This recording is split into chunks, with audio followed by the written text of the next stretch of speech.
Bueno, bienvenidos a todos a esta sexta y última plenaria del Congreso de AADECA. Voy a presentar y dar la bienvenida a nuestro disertante en inglés. Welcome, Professor Sanjay Lall. We are very pleased and honored to have you here at the AADECA Congress. We thank you very much for having accepted our invitation and for agreeing to deliver this previously IEEE distinguished lecture on a virtual modality. I will now introduce Professor Sanjay Lall briefly. Sanjay Lall is Professor of Electrical Engineering in the Information Systems Lab and Professor of Aeronautics and Astronautics at Stanford University. He received a BA in Mathematics with first-class honors in 1990 and PhD in Engineering in 1995, both from the Uni of Cambridge, England. This research group focuses on algorithms for control, optimization, and machine learning. From 2018 to 2019, he was director in the Autonomous Systems Group at Apple. Before joining Stanford, he was a research fellow at Caltech, and prior to that, he was a NATO research fellow at MIT in the Lab for Information and Decision Systems. He was also a visiting scholar at Lund Institute of Technology in the Department of Automatic Control. He has significant industrial experience applying advanced algorithms to problems, including satellite systems, advanced audio systems, Formula One racing, the America's Cup, cloud services, monitoring, and integrated circuit diagnostic systems, in addition to several startup companies. Professor Lall has served as associate editor for the journal Automatica, on the steering and program committees of several international conferences, and as a reviewer for the National Science Foundation, DARPA, and the Air Force Office of Scientific Research. He is the author of over 130 peer-refereed publications. Professor Lall, thank you very much for being here. The audience is all yours. Thank you for that very kind introduction. It's a great pleasure to be here today virtually and to have the opportunity to give this talk. I'm going to share my screen now and hope you can you will be able to see it.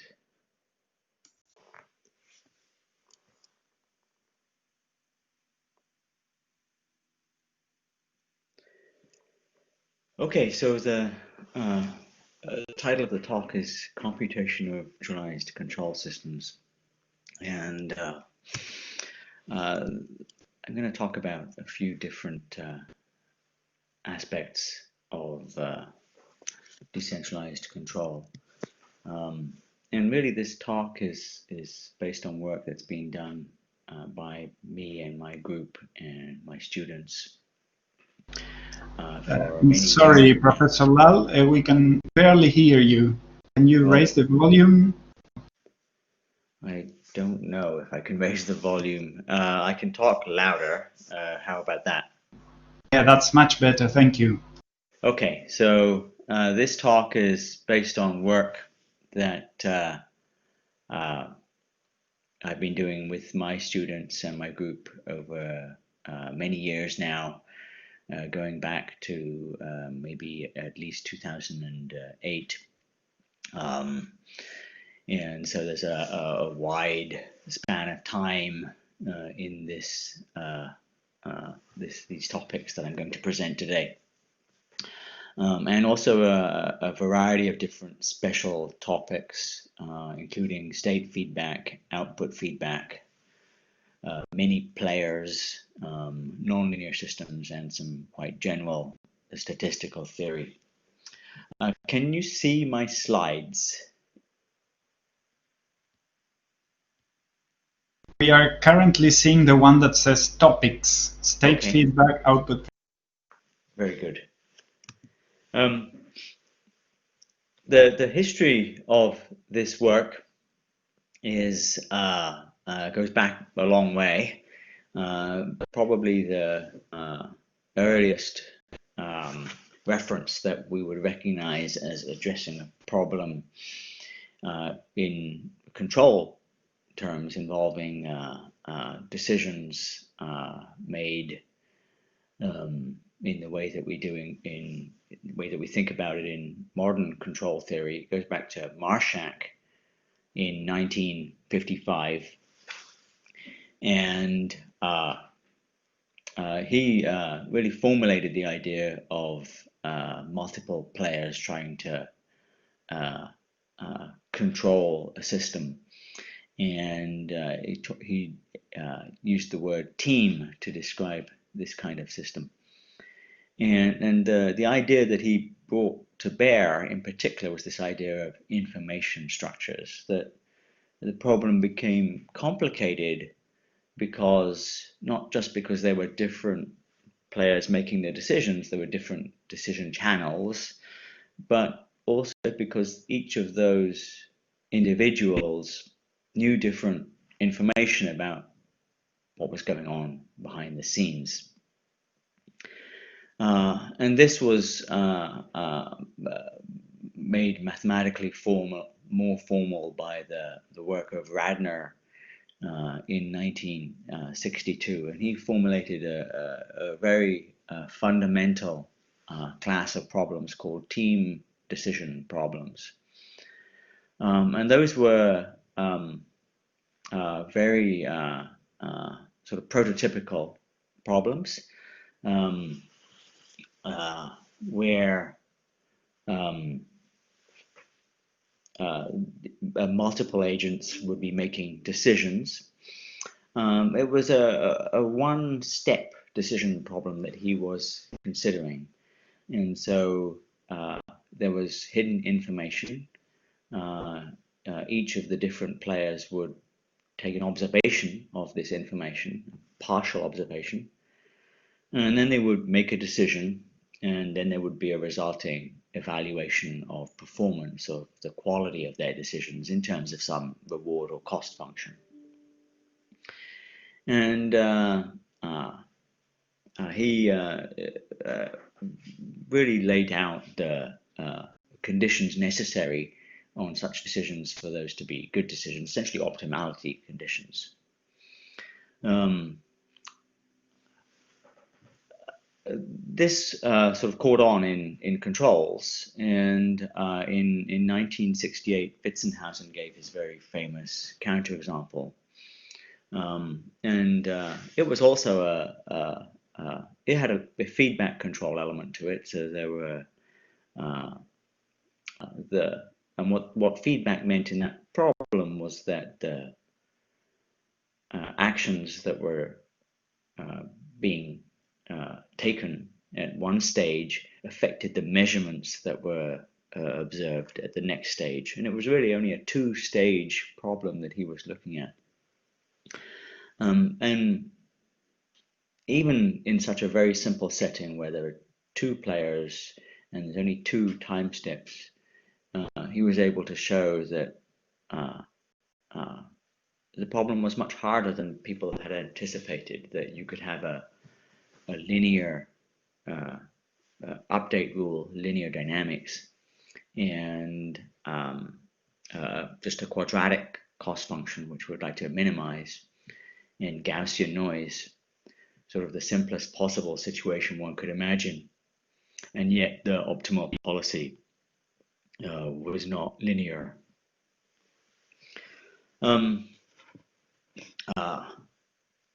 Subsequently, in 1972, there was a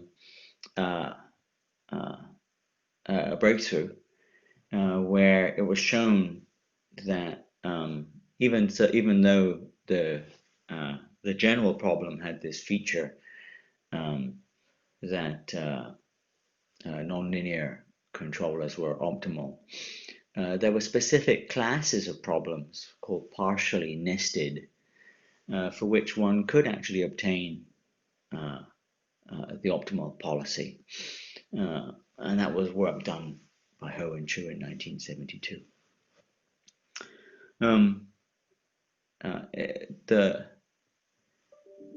This approach was really based on stochastic optimization, optimization of decisions with underlying random variables and a cost function. And it was quite different from some of the other efforts in control, because it was in sort of in the optimal control framework as opposed to being in the linear systems within Laplace transforms framework that people had used to analyze stabilization. That approach of looking at the poles of the closed loop system was taken by Wang and Davison in 1973, and they actually gave an algorithm and conditions for stabilizability and an algorithm for stabilization of decentralized control systems.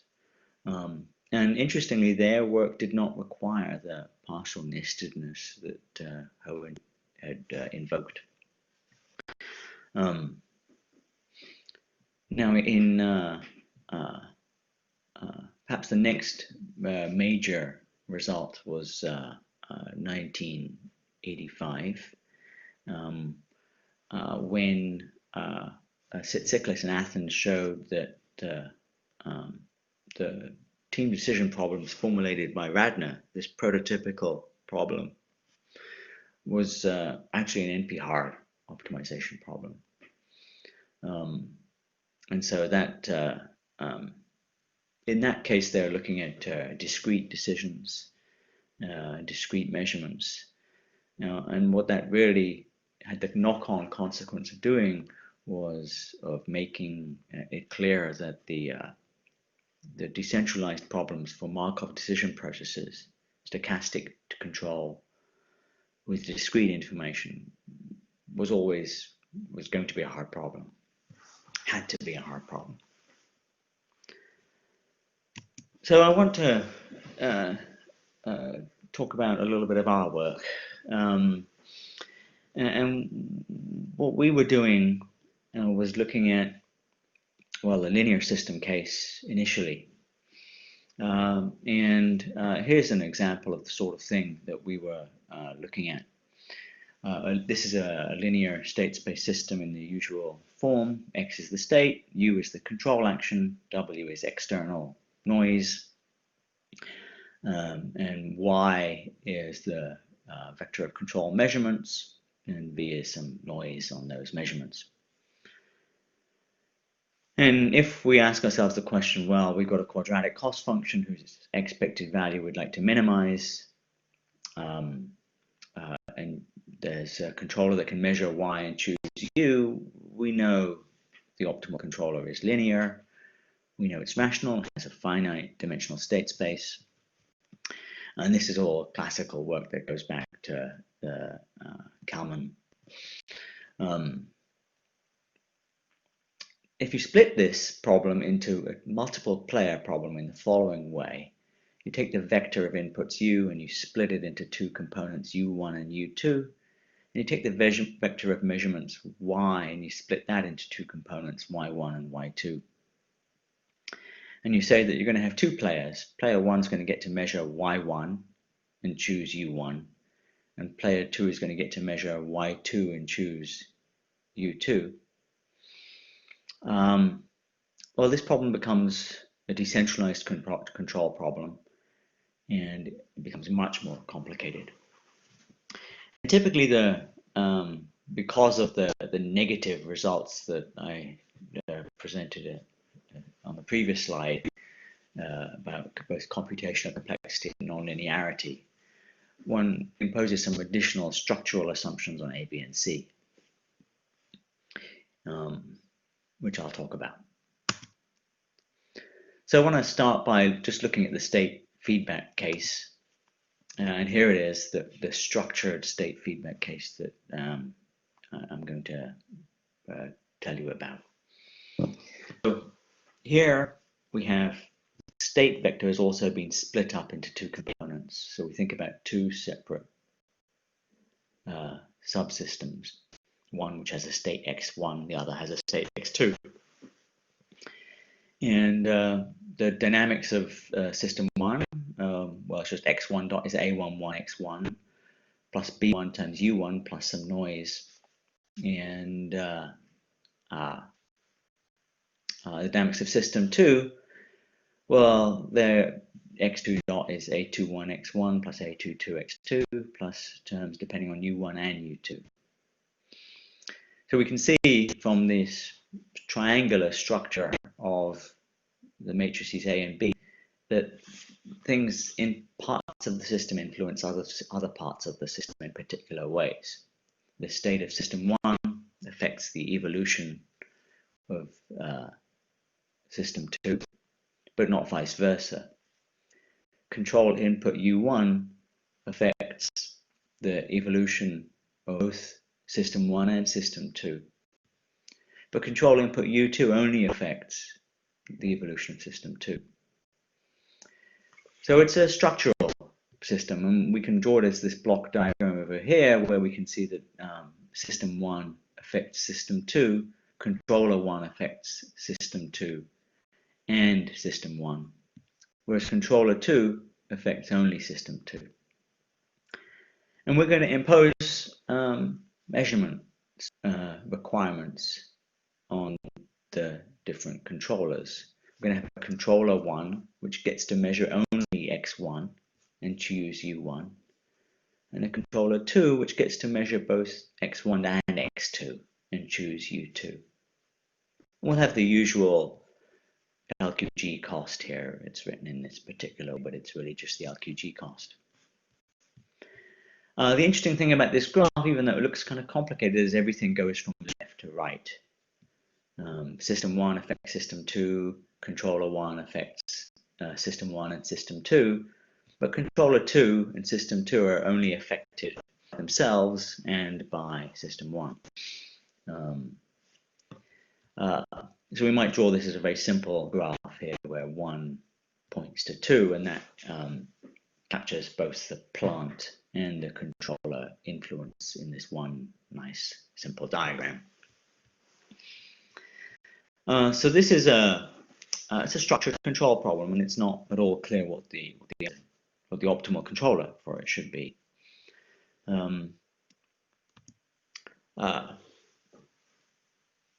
Now, if it was centralized, so the particular constraint, of course, we have is that player 1 cannot measure x2. And if player 1 could measure x2, then it would be a fully centralized control problem. And we would know what the answer was. It would be the LQR controller. The actions to be taken by the players would just be a linear function of the two states, and that linear function would be defined by a gain matrix K, which would be the LQR gain, which would come out of solving some Riccati equation for X, and that would be straightforward. And this suggests a heuristic. The heuristic is that player 1 cannot measure the state of system 2. And so why not just replace the unknown state of system 2 with a statistical estimate of it? Use the Kalman filter to construct the best estimate of x2 given the information available to player 1. And that's we've denoted here by x2 given 1. It means the minimum mean square estimate of x2 given the information available to player 1. And this is a totally reasonable thing to do. And if you take the separation principle literally, which says that you can replace unknown states by the Kalman filter estimate, this is what you get. It's completely believable, but it's also wrong in the sense that not only is this controller not optimal, it can actually destabilize the system. Because the separation principle just doesn't apply to this case. The separation principle is something that applies in some very specific prescribed circumstances for centralized control problems, but it doesn't work in this case. And you can easily construct an example where this controller destabilizes the system. And so that's not the right controller. And so the question is, well, what is the right controller? And I already said that we know the optimal controller is linear, it's rational. In fact, you can compute it via certain numerical algorithms, which go back to the work of Vulgaris in 2000. Those work typically in terms of the impulse response or the frequency response of the system. They don't work in terms of the state space. And so even though one has these kinds of algorithms for computing the optimal controller, they don't tell you, for example, what is the number of states of each controller or what is the separation structure. We've already seen that the usual separation theorem doesn't work. So I want to, first of all, tell you what the right answer is. This is the right answer. This is the optimal controller for that problem. And it's quite interesting, and so it's worth looking at in some detail. It looks like this. Player 1 does exactly what the heuristic said player 1 should do. Player 1 doesn't know x2, so replace x2 with the best estimate, the Kalman filter estimate of x2, given the information available to player 1. 2 does know both x1 and x2, but it also constructs the Kalman filter estimate of x2 given the information available to player 1. And it uses the following way. The K matrix in these two expressions here is exactly the usual LQR gain matrix. And so both players are applying that to x1 and x2 given 1. But then player 2 has an additional term here, which is some matrix multiplied by the difference between the state estimate of x2 given the information available to player 1 and the true x2. And the interpretation of this that we give to this is that player 2 cannot just behave as though player 1 is doing the right thing. Player 1 can't just use k21x1 plus k22x2, because it knows that player 1 isn't doing the corresponding correct thing using k11x1 plus k12x2. Player 1 is making mistakes because it is using a state estimator to estimate x2. And player 2 can correct for those mistakes because player 2 knows not only the true x2, but it also work out the estimate of x2 that player 1 is making, x2 given 1. So player 2 can correct for those mistakes, and that's what this J term in the matrix is doing. So this is just an interpretation, of course. We can see that if the state estimate is actually accurate, so is actually equal to x2, then the controllers are taking the same action as they would in the centralized case. But otherwise, we have this nice structure. It's interesting also in that even though it's in some sense a state feedback problem, both players are running an estimator. It's also interesting in that player 2 is running an estimator for a quantity that it knows exactly.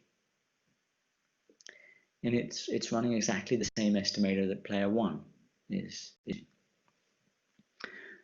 So this is a very interesting structure. It's a very nice structure. It's a very appealing structure. And the question arises, or it arose to us anyway, which is, does this happen anywhere else? Right? This idea that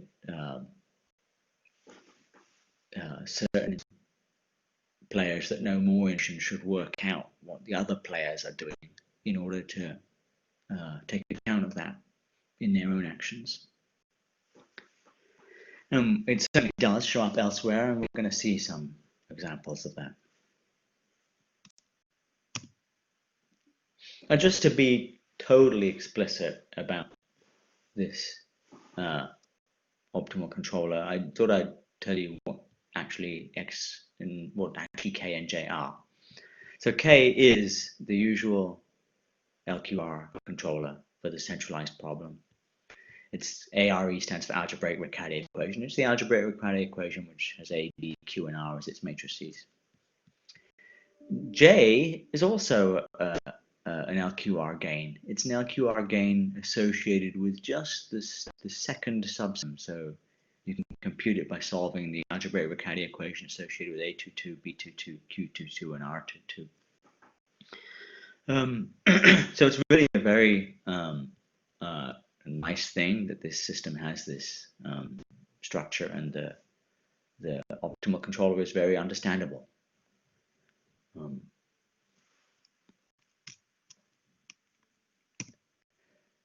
Okay.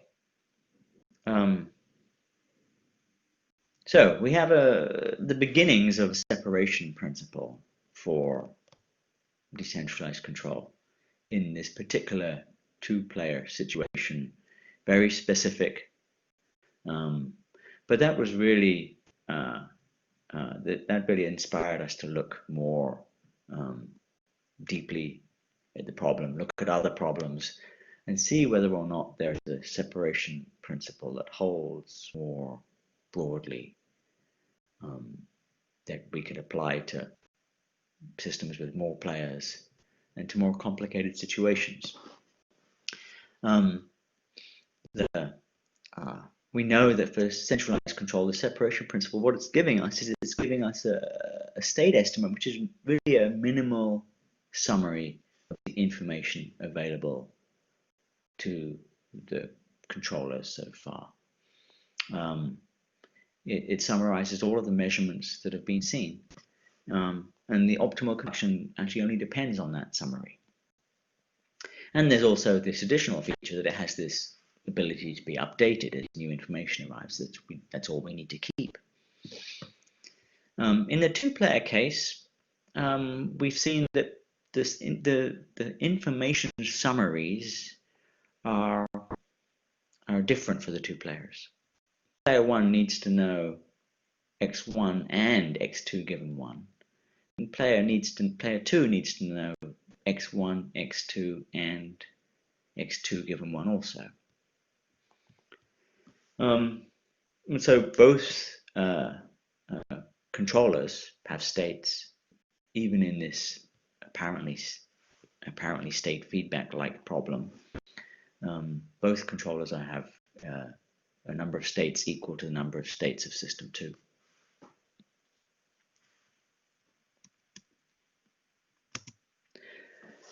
So the first way we can try to extend this is to look at the output feedback case.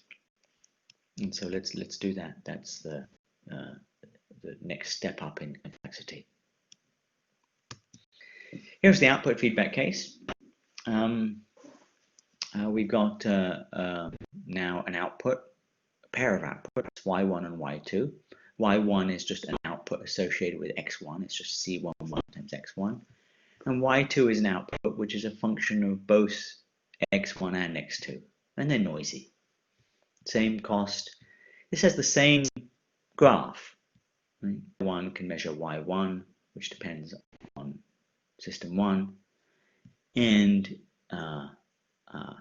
player 2 can measure both y1 and y2. And so player 2 knows strictly more information than player 1. It knows everything player 1 knows and some more. But it also has more control responsibility. Its controller is going to affect this new system, system 2.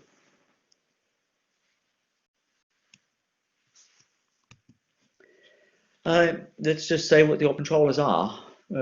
So remember, this is just for reference here, at the top of this slide, we have the optimal controller for the state feedback case. Here is the optimal controller at the bottom here for the output feedback case. And it has a very intuitive, interpretable pattern to it. Nobody has state feedback, so both players have to run state estimators. Player 1 is just the Kalman filter. It's constructing an estimate of x1 and an estimate of x2 given the information available to it, to player 1. And it's just using those in the usual LQR gains. So player 1 is doing what it would do if player 2 had the same information available to what player 1 does. But player 2 has more information. So player 2 also computes the Kalman filter estimates of x1 and x2 given the information available to player 1 only. And it computes the Kalman filter estimates of x1 and x2 given its own information, the information available to player 2, which is more information. And then it uses the LQR gain on those state estimates for player 1, and it adds correction terms. The correction terms are functions of the discrepancies, the errors in between the two state estimates. This is how much information that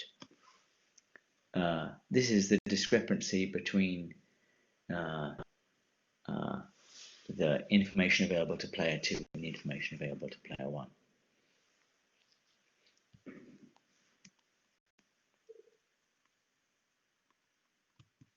We might write this in this nice matrix form. We have the usual LQR gain matrix K times the state estimate conditioned on the information available to player 1, and then a new matrix which is 0 in the top rows because it's not used by, because that information is not used by player 1, which is a function which multiplies the difference in the state estimates that player 1 makes from those made by player 2.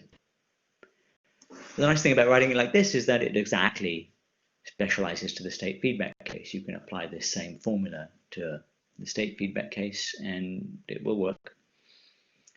And this works in the output feedback case too.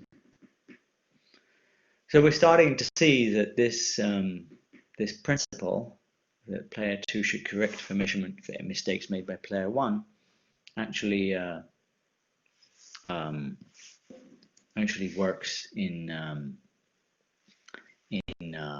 the output feedback case too, in more general cases than we originally thought.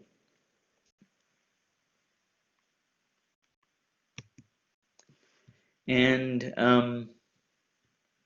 but we have to look a little bit more closely. So these are the dynamics we're trying to deal with. And the question is, how do you compute x2 given 1? Now, the Kalman filter, one way to think about it is you have to run the dynamics internally. There's an internal model going on where you run the dynamics for x2 and just drive those with the control input, and that will enable you to keep a running estimate of the state of system 2. The difficulty is that player 1 is trying to construct an estimate of the state of system 2, And if you look at the dynamics of state of system 2, they depend on both U1 and U2. And so player 1 doesn't know the control input U2 to feed into this Kalman filter estimate. It can't just run the dynamics of system 2 because it doesn't know what U2 is, which is quite different from the normal centralized control situation where the controller can run an estimate state because it's choosing the inputs and knows all the inputs. And it turns out that to compute this estimate is much more complicated than we thought. Here was the actual formula for the state estimator. And those are interesting. They look a little bit like the Kalman filter in that there's a x1 dot runs the model of x1. It's got something which looks like an input term in here, and it's got a error term in here. And similarly for x2. But the trick here is that x2 given 1 is actually not evolving the second component of this, of the first state estimate, does not evolve according to the Kalman filter. It can't because player 1 doesn't know U2. And the matrices here, N is not a Kalman gain. It's not the usual gain that goes into the LQR, into the LQG controller. In fact, N doesn't only depend on the output parts of the dynamics. It actually depends on all the system parameters. It depends on the input side as well. It depends on the B matrices, for example. So this is not a Kalman filter. It is, however, giving you the minimum mean square error estimate of the state given the information available. But in the multiplayer case, the way one computes that minimum mean square error estimate of the state is not via the Kalman filter equations. It's via these other equations. And just again, to be completely definite, let me tell you explicitly how you compute those two extra matrices. So most of the terms in this controller are computable via the usual Riccardi equation formula.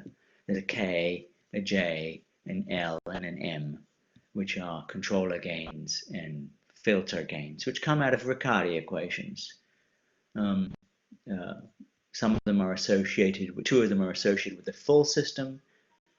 One of the controller gains is associated with system 2, and one of the estimator gains is associated with system 1. And then there are these odd 2 additional matrices, H and N. And to get those, we have to solve this pair of equations for matrices phi and psi. And as you can see, those depend on both controller parameters and estimator parameters.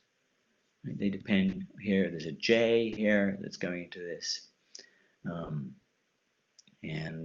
That's a controller side estimator. And so these are very unexpected, complicated equations that don't really have any analog in the centralized case.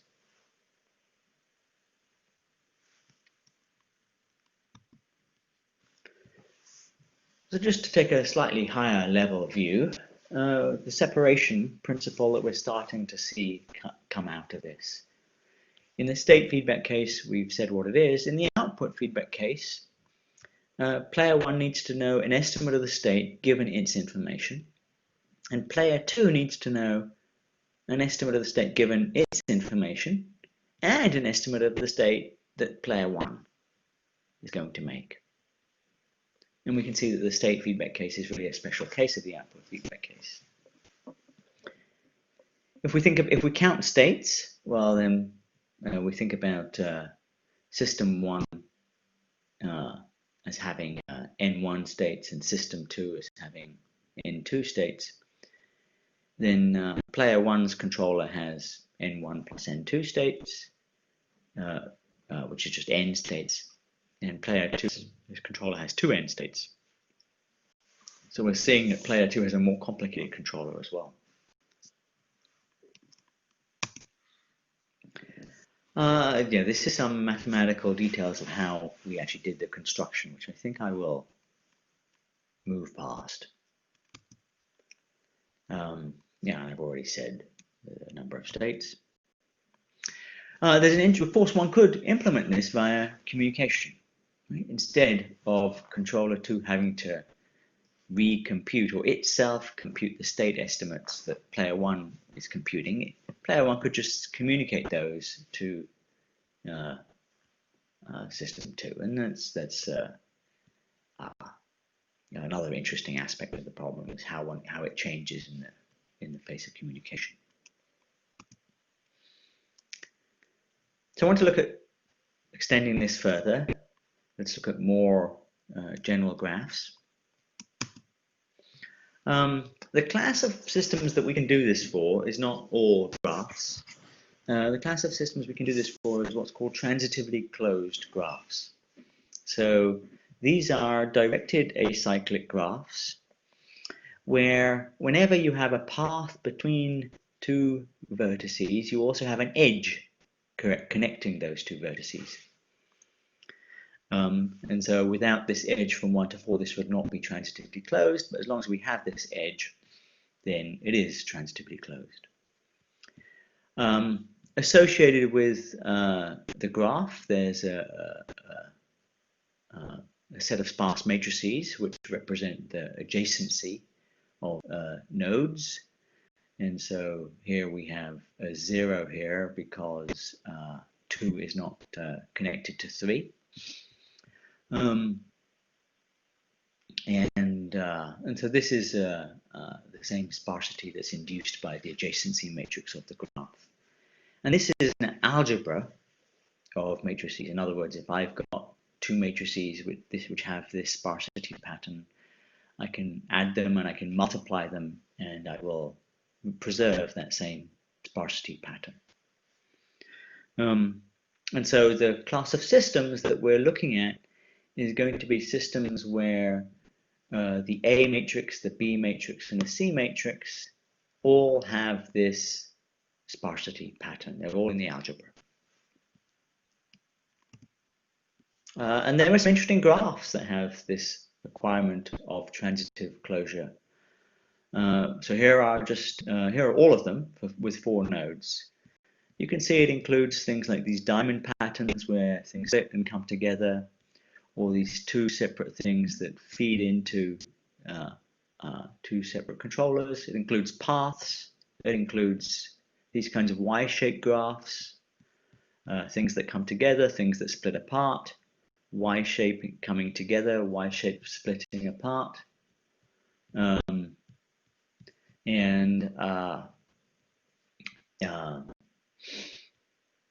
It includes strain structures. So I think this is all of them, but there are some non-trivial complicated graphs here. Here's an example of what that means for the dynamics.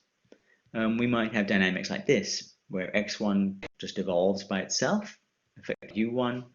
x2 is affected by x1 and u2. x3 is affected by x1 and this should be u3, this is a typo. And x4 is affected by x1 and x2. And this should be u4 here, that's also a typo. And so the question is, given some information where the controller is also required to have that sparsity pattern, so the controller doesn't know everything, but different controllers know different information. And A, B, and C have this structure associated with them, so information flows through the graph in this way. Can we find the optimal controller?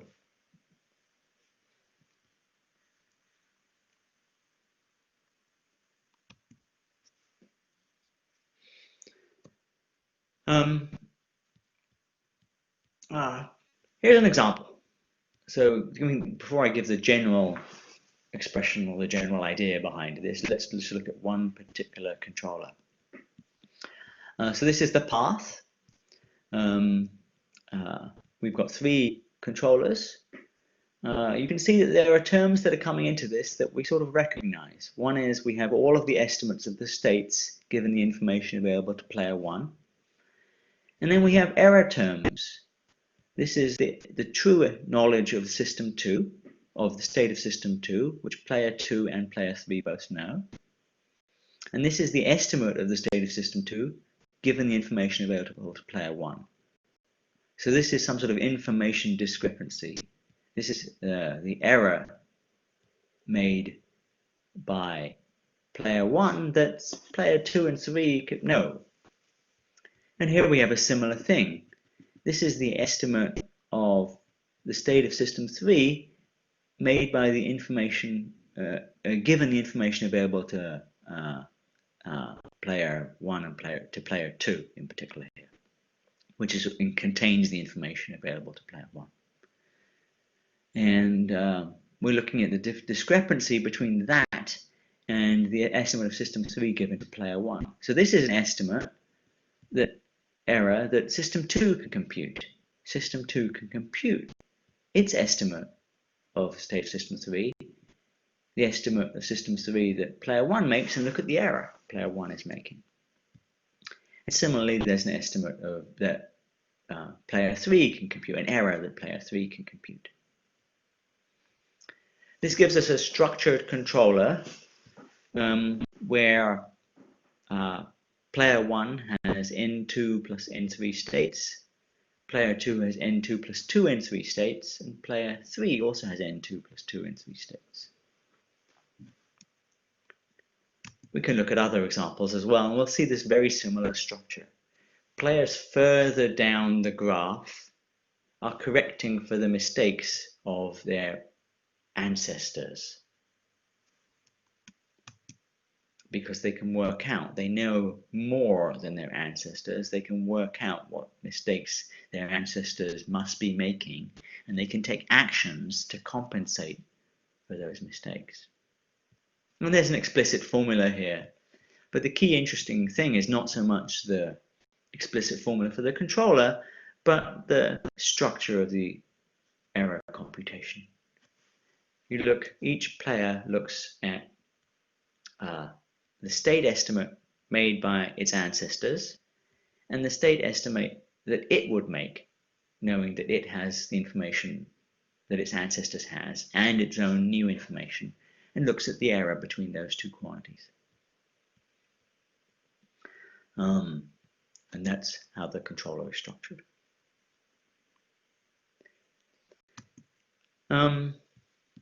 So we're seeing a more general separation principle which encompasses everything we've seen so far. Each player needs to know the state estimate made by its ancestors and its own state estimate.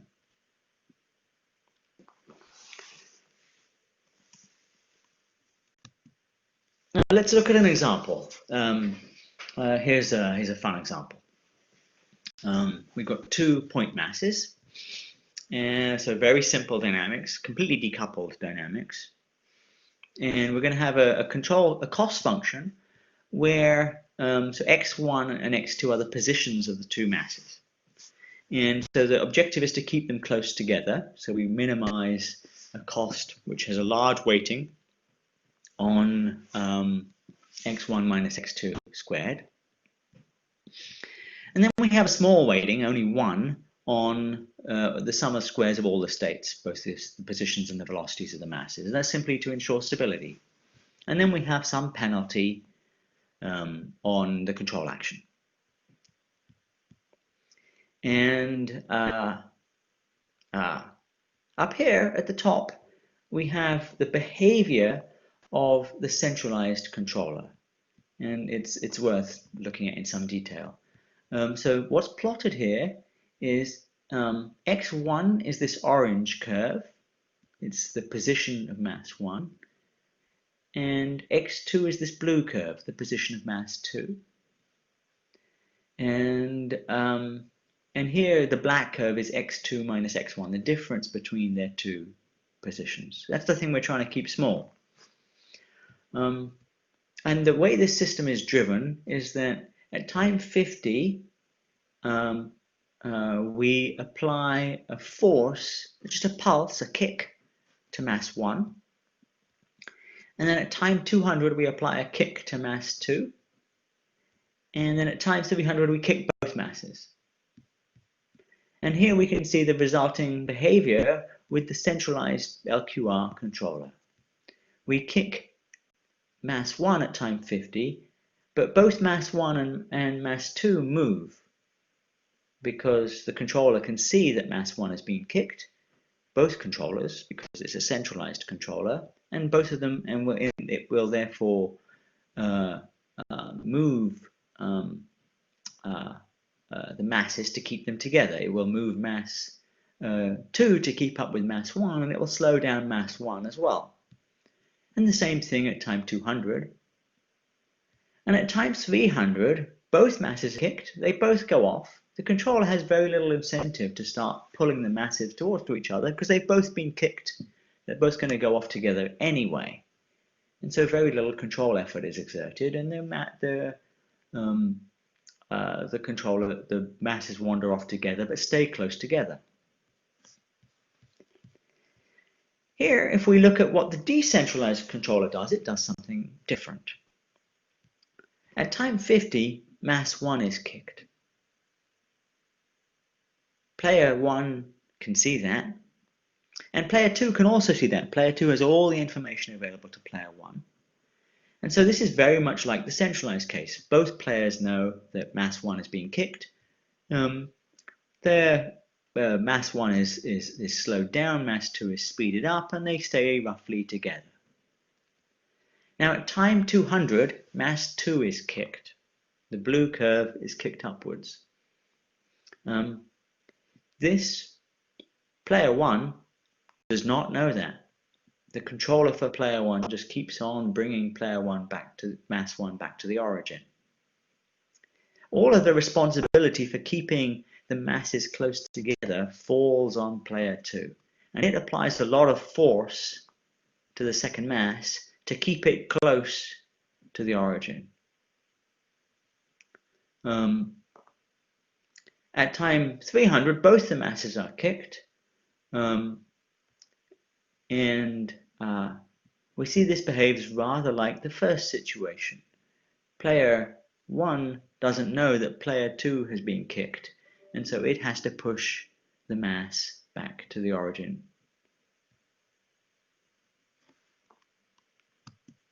We can see if we look at the control efforts that are being used. Here, there's a great deal of symmetry between the case where mass 1 is kicked and the case where mass 2 is kicked. These are U1 and U2, the control force applied to the mass 1 and to mass 2.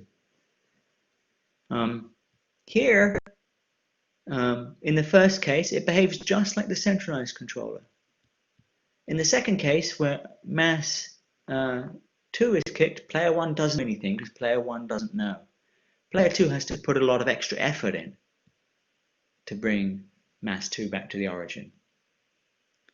And here we can see something more like the first case in the amount of effort.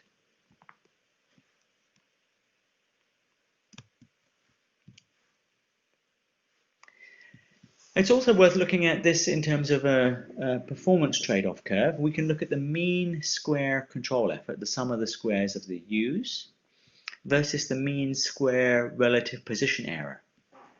And we can trade off those two quantities by changing this quantity 10 here that we put in our cost function. And as we increase that number, we'll have a controller that prefers to use little effort.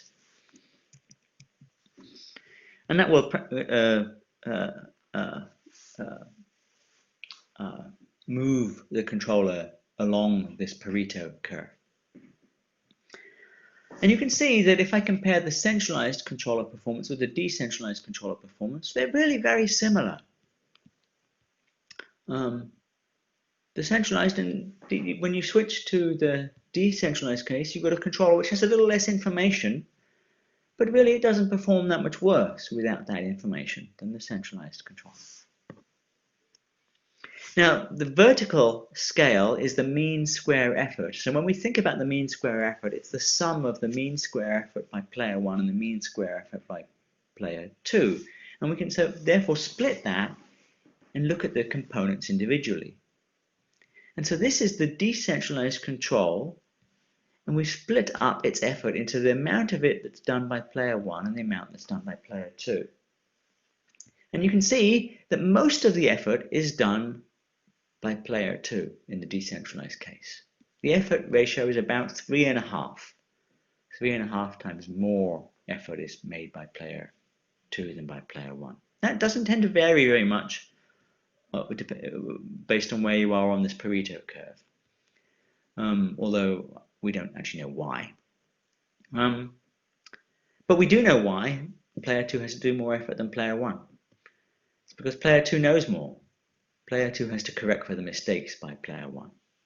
And that's the phenomenon that we've seen all the way through these different approaches.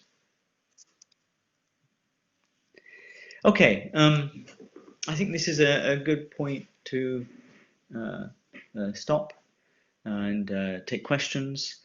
We have taken this work further into nonlinear systems and into analyzing a more general separation principle. And that's really been the theme of this whole stream of effort over these few years. But the LQG case is, I think, we started to tease it apart and we understand very explicitly these formulae for optimal controllers. So I'll stop there and take questions.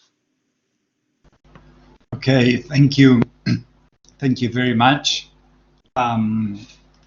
Questions from the audience, please raise your hands.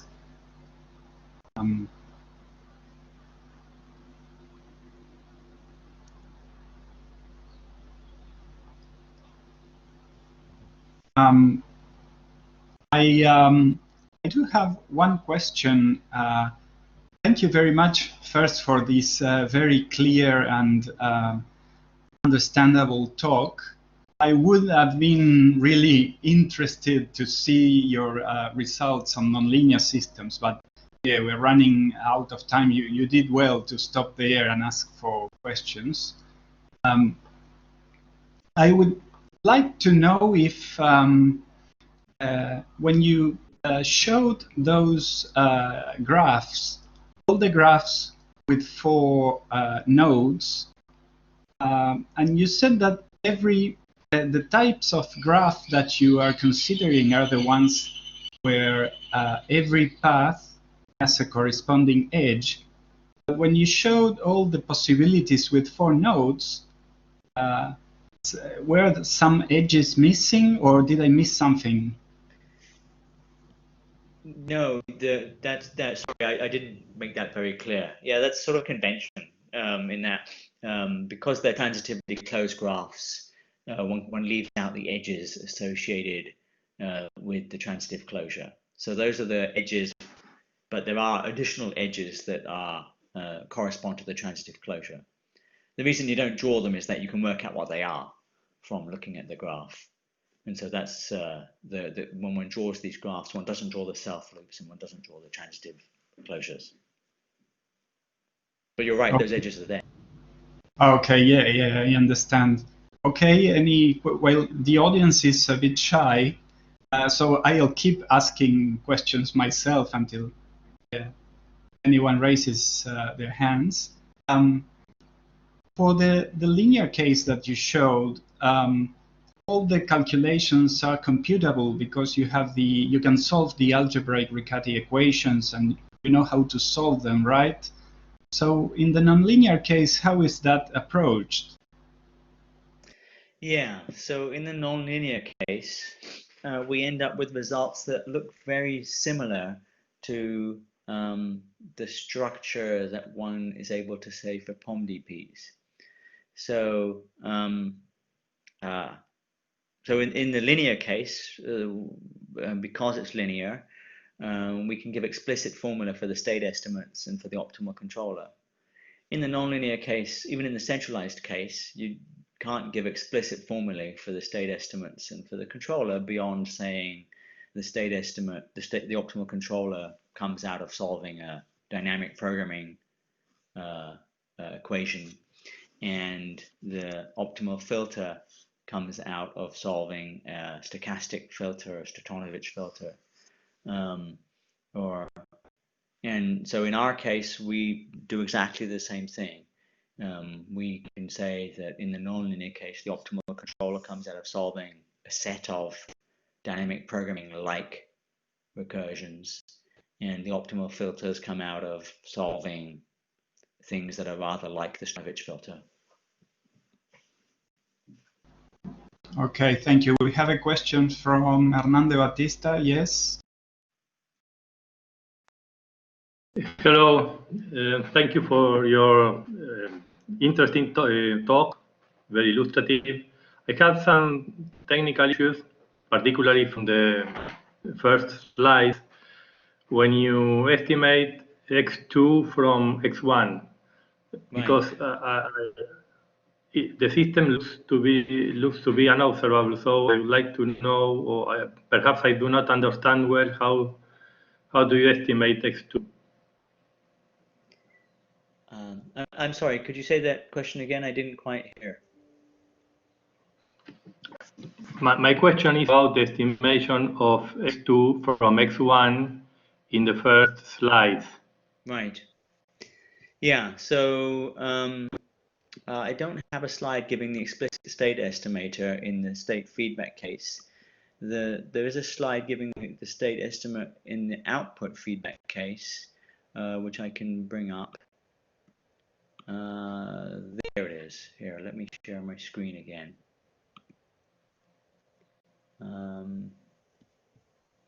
If I can figure out how to do that.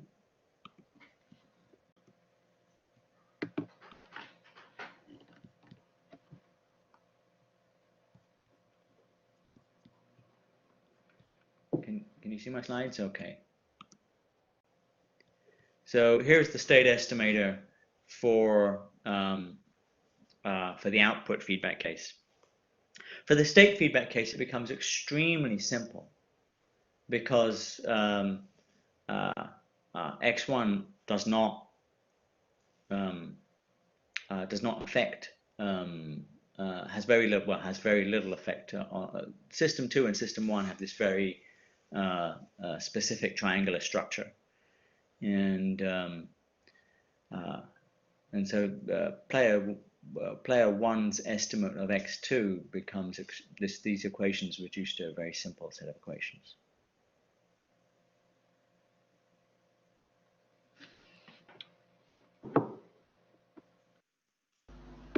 Okay, thank you. Thank you. Any other questions from the audience? In the meantime, I have another question. So this is all assuming that every player knows the graph, right? Yes. So what happens in a situation, say, flying robots or where the graph changes with time? Do you have any results on that case or how to approach that case? Yeah, we've not worked on that case. Yeah, and then even for that case, of course, you have the question of whether or not the players know that the graph is changing. If they know that the graph is changing and what the graph is, well, then maybe some of these results could extend to that case. But I haven't attempted to do that. But I think it might be possible. If you don't know that the graph is changing, if the graph is changing underneath you and the controllers don't have any knowledge of that, then that seems to be a much more complicated problem, and it's not clear that this approach would apply to that. Okay, thank you very much. Any other questions from the audience? No, ahora te escucho. Lo que puedo. Okay, thank you very much, Professor Sanjay Lall. On behalf of the Argentine Association of Automatic Control, on behalf of the organizing committee, we thank you very, very much for accepting our invitation and for giving this very interesting talk. So thank you. Would you mind turning on your camera so that we can have a quick look at your face? Sure, yes, excuse me, let me figure out how to do that. Just at the bottom of your screen, you have the camera icon.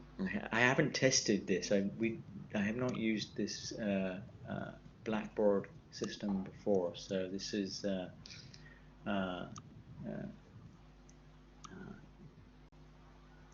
okay. Can you see me? Oh yes, perfectly. Thank you. Very good. Very good. Okay, so goodbye. Thank you very much. Goodbye. Thank you. It's been a real pleasure. I'm really Pleasure to have had you here. pleased and honored to have the opportunity to speak here. And Thank you. Thank you. Bye bye. thank you.